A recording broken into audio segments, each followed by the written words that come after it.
Buenas tardes o buenos días, hermanos y hermanas. Estamos ya en esta segunda semana de la Cuaresma. La semana pasada, en esta primera semana que tuvimos, hablamos de ese gran maestro San José, que nos está acompañando en esta Cuaresma. Y hoy, en esta segunda semana, vamos a seguir acompañados de San José. La semana pasada hablábamos de San José como hombre de fe, hombre de oración, y hablábamos de los salmos, esas oraciones tan hermosas. Esperemos que en esta semana pudiste dar más atención en tu vida a los salmos cuando los escuchabas en la misa, o quizás tuviste la valentía de tomar los salmos y durante esta semana leer por lo menos uno cada día. En esta segunda semana vamos a hablar de San José como hombre justo y misericordioso. Nos dice el Evangelio que San José era un hombre justo. Nos dice el Evangelio de San Mateo, en el capítulo 1, 18 al 21. El origen de Jesucristo fue de esta manera. Su madre, María, estaba desposada con José, y antes de vivir juntos, se encontró que estaba embarazada por obra del Espíritu Santo. Su marido José, que era justo, pero no quería difamarla, resolvió repudiarla en privado. Así lo tenía planeado cuando el ángel del Señor se le apareció en sueños y le dijo: José, hijo de David, no temas tomar contigo a María tu mujer, porque lo engendrado en ella es del Espíritu Santo. Dará a luz un hijo, y le pondrás por nombre Jesús, porque él salvará a su pueblo de sus pecados. La justicia la solemos unir mucho con la misericordia. Y por eso decimos que San José fue justo y misericordioso. Pero a veces podemos pensar que la justicia y la misericordia son contrarias. ¿Por qué? Porque a veces podemos tomar la justicia en sentido muy legalista. Es decir, yo no puedo ser misericordioso porque tengo que ser justo, pensando en la justicia como un castigo. Y por eso vamos a hablar ahora de cuál es la verdadera justicia, cuál es la verdadera misericordia y de cómo San José fue ese hombre justo y misericordioso como nos lo presentan los evangelios. Vamos, por tanto, a aprender de él en esta Cuaresma, vamos a aprender cómo él nos lleva a nosotros también a ser más justos y misericordiosos. Jesús siempre puso la misericordia por encima de la ley. Los judíos veían la ley como salvación, pero Jesús les indica que no es la ley, sino el amor, la misericordia, la que salva. Por ello Jesús es capaz de ir a comer con los pecadores, porque no se deja solo llevar por la ley, sino por la misericordia. Por eso Jesús se deja tocar por los pecadores. Por eso Jesús hace cosas que para otros quizás estaban prohibidas hacerlas en el sábado, porque Él dice que hay que ser antes misericordiosos, y esa es la verdadera justicia. Vemos también, por ejemplo, el testimonio de San Pablo. San Pablo era judío y por tanto era observante de la ley. Y sin embargo, por la fe, por ese encuentro con Jesús, se da cuenta de que no es la fe la que salva, sino que no es la ley, la que salva, sino la fe en ese Dios que le ha encontrado a él. La misericordia, por tanto, no es contraria a la justicia, sino que expresa ese comportamiento de Dios hacia el pecador, hacia cada uno de nosotros. Si Dios fuera solo justo, dejaría de ser Dios, porque no daría aquello que es imposible, que es el amor y la misericordia. Dios es precisamente Dios porque es misericordioso, no solo porque es justo. Y pienso que a veces nosotros podemos tener una imagen de Dios de solamente la justicia, como ese Dios castigador, como ese Dios que en todo momento me está observando y me va a lanzar un rayo porque me he portado mal. Y esa es una visión equivocada. Es cierto que Dios es justo, pero también es cierto que Dios es misericordioso. Dios va más allá de la justicia con la misericordia y el perdón. Esto no quiere decir que Él le quite valor a la justicia o que la haga superflua, sino lo contrario. Él no rechaza la justicia, sino que la engloba en algo superior, en un evento superior, con el amor. El amor, la misericordia, que va más allá de la justicia.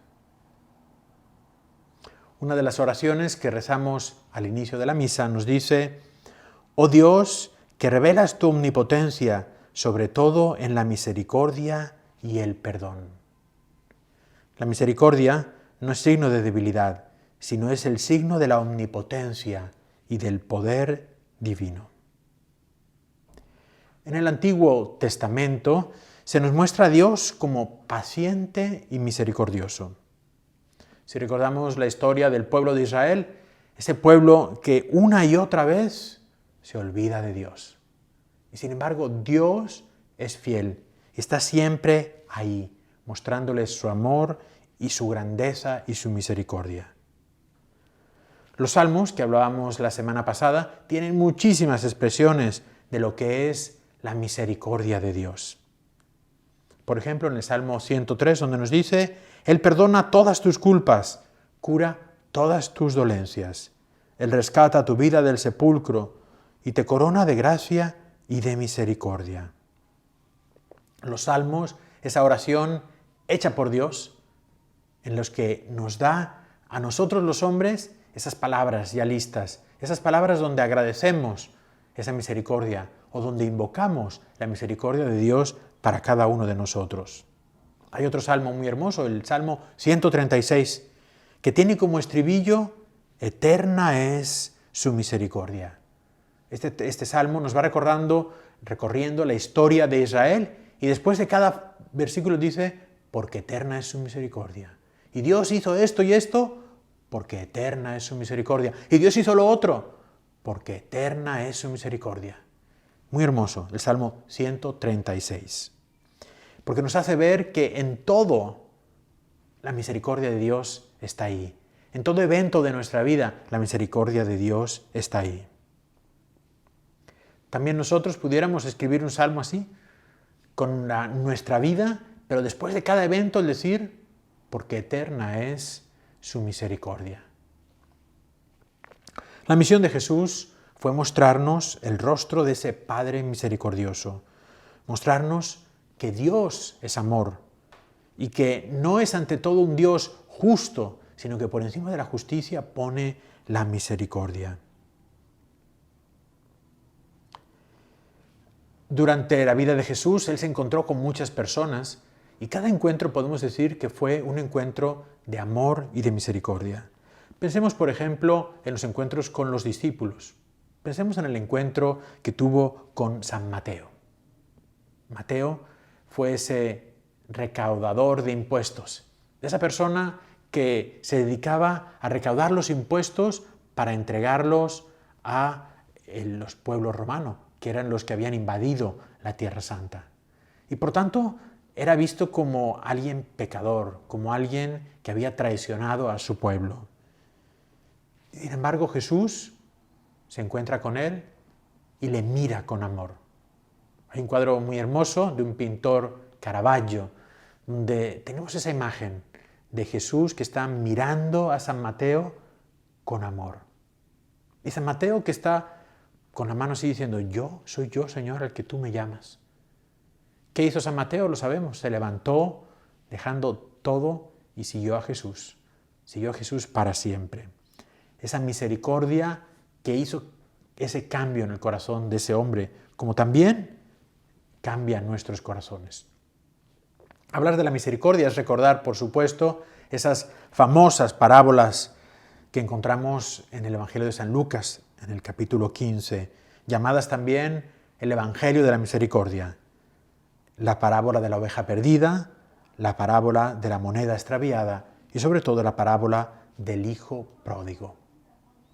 Pensemos en la parábola del hijo pródigo por un instante y pensemos en esa justicia y en esa misericordia. El Padre es justo, pero a la vez el Padre es misericordioso. Si se fuera a llevar solo de la justicia, quizás castigaría a ese hijo, pero por encima de la justicia está el amor y la misericordia, el perdón que le ofrece. La misericordia no es solo el obrar de Dios Padre, tiene que ser también el obrar de todos nosotros, que nos llamamos hijos de Dios. Estamos llamados a vivir la misericordia, porque Dios ha sido misericordioso con cada uno de nosotros. Lo decimos cada vez que rezamos el Padre Nuestro. Decimos en el Padre Nuestro, perdona nuestras ofensas, como también nosotros perdonamos a los que nos ofenden. Es decir, da tu misericordia como también nosotros queremos dar la misericordia a los demás. Dichosos los misericordiosos, porque encontrarán misericordia. Dichosos los que son misericordiosos, porque encontrarán a Dios, que es la misericordia. El amor de Dios, esa misericordia, no es una palabra abstracta, sino que debe ser algo concreto, que se verifica en nuestros días, en nuestra vida, día a día. Como Dios es misericordioso, también nosotros estamos llamados a ser misericordiosos los unos con los otros. Y por eso podemos decir que todos en la Iglesia estamos llamados a vivir esa misericordia.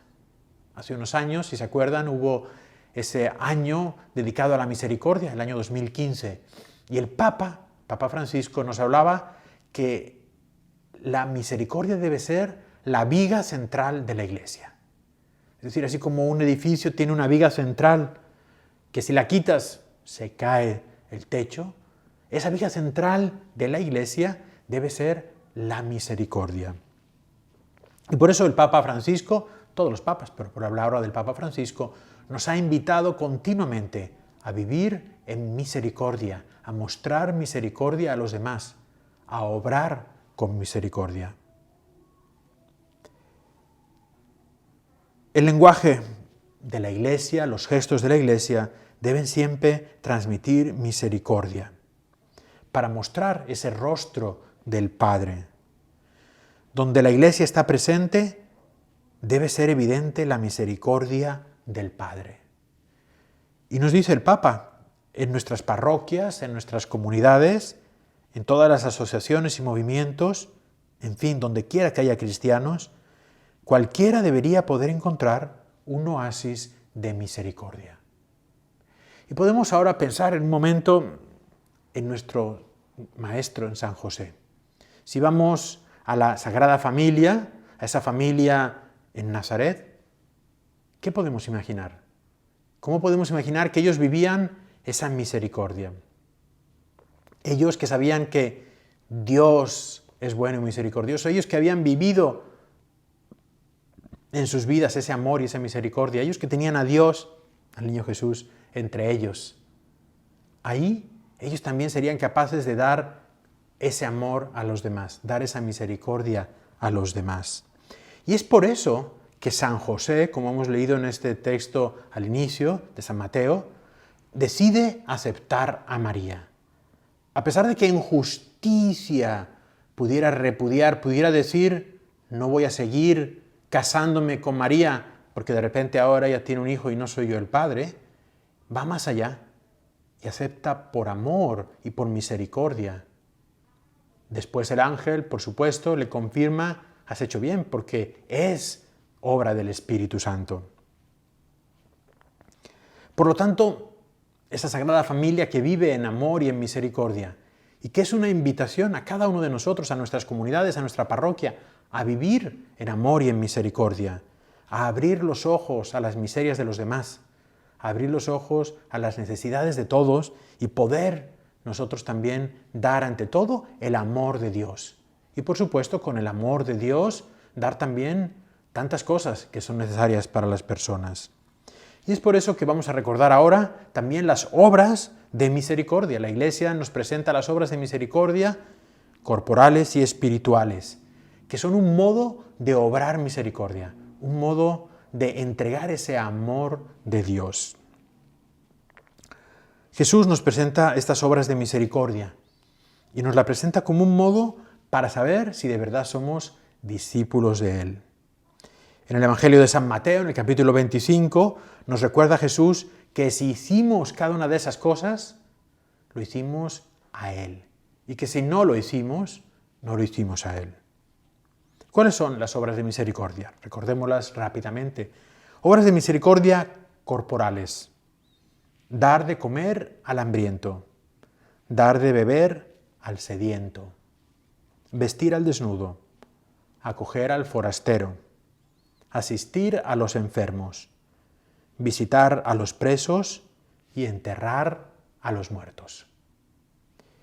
Las obras de misericordia espirituales son dar consejo al que lo necesita, enseñar al que no sabe, corregir al que se equivoca, consolar al triste, perdonar las ofensas, soportar con paciencia las molestias de otros y rogar a Dios por los vivos y por los difuntos.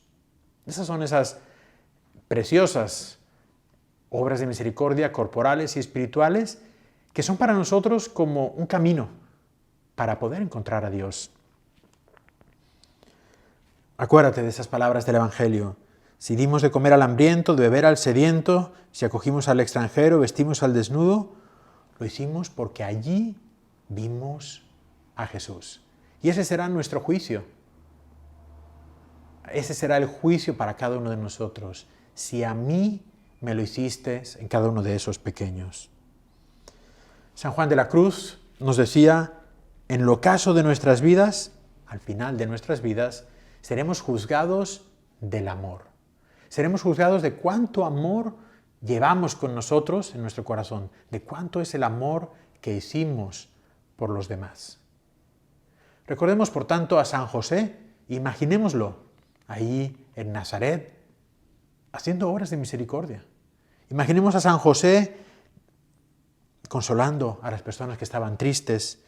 Imaginemos a San José rogando a Dios. Imaginemos a San José soportando quizás a un vecino que le molestaba porque hacía ruido o porque quizás no limpiaba la parte que le tocaba de la ciudad o del pueblo. Podemos pensar en San José dando de beber a las personas que necesitaban agua, o dando de comer a alguien que pasaba, o dando un lugar para que alguien se hospedara cuando iba de camino. Pensemos en San José como esa persona misericordiosa, como esa persona cuya justicia es tener ese corazón grande, un corazón grande y misericordioso como el corazón de Jesús, de su Hijo. Y pidamos a San José que en esta segunda semana vivamos también nosotros esas obras de misericordia y hagamos un esfuerzo para que también nosotros podamos tener un corazón grande y misericordioso, justo y misericordioso como el de San José. Que así sea.